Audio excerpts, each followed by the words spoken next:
নবী করিম সাল্লাল্লাহু আলাইহি ওয়াসাল্লাম বলেন,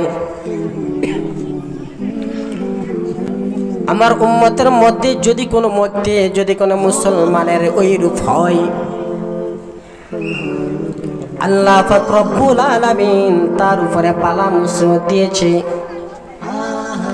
মাথায় ব্যথা উঠেছে, জ্বর হয়েছে, বিপদ আসছে, গরু মরে গেছে, ছাগল মরে গেছে, ছেলে সন্তানের মধ্যে কেউ মরে গেছে,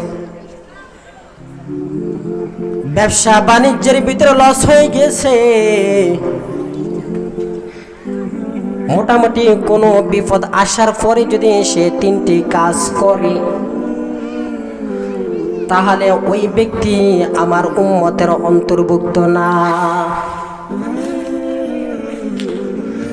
নবী করিম সাল্লাল্লাহু আলাইহি ওয়াসাল্লাম বলেন,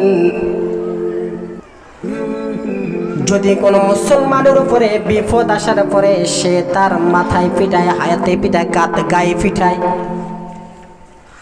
হাইরে আমার উপরে মুসিবত আসছে, হাইরে আমার উপরে কলেরা আসছে, হাইরে আমার ফলা মরে গেছে, মুরগা মরে গেছে, গরু মরে গেছে, মহিলারা এরকম ফিটায় না, গালি ফিটায়, মাথা ফিটায়, হাতে চুরি ভেঙে গেলে চুর ছেড়া দেয়, 1 নম্বর কাজ। 2 নম্বর, আপনি লিবাস কো চাক করনা, মানে পোশাক ছিঁড়ে ফেলে, পোশাক কি করে ফেলে, ছিঁড়ে ফেলে। 3 নম্বরে, জাহিলিয়াতি যুগের কোনো কথাবার্তা বলে, জাহিলিয়াতি যুগের কোনো কথাবার্তা। জাহিলিয়াতি যুগের কথা কি, আল্লাহ কি আমারই পাইছে এই ব্যারাম দেওয়ার লাগিয়া?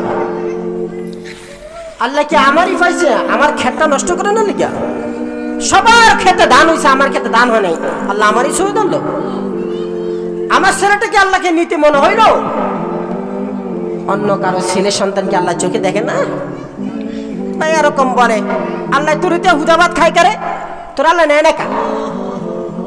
জাহিলিয়াতি যুগের কথাবার্তা গুলা, এই সমস্ত কথাবার্তা যেই মুসলমান বলবে, নবী করিম সাল্লাল্লাহু আলাইহি ওয়াসাল্লাম বলেন যে কি, সে আমার উম্মত না।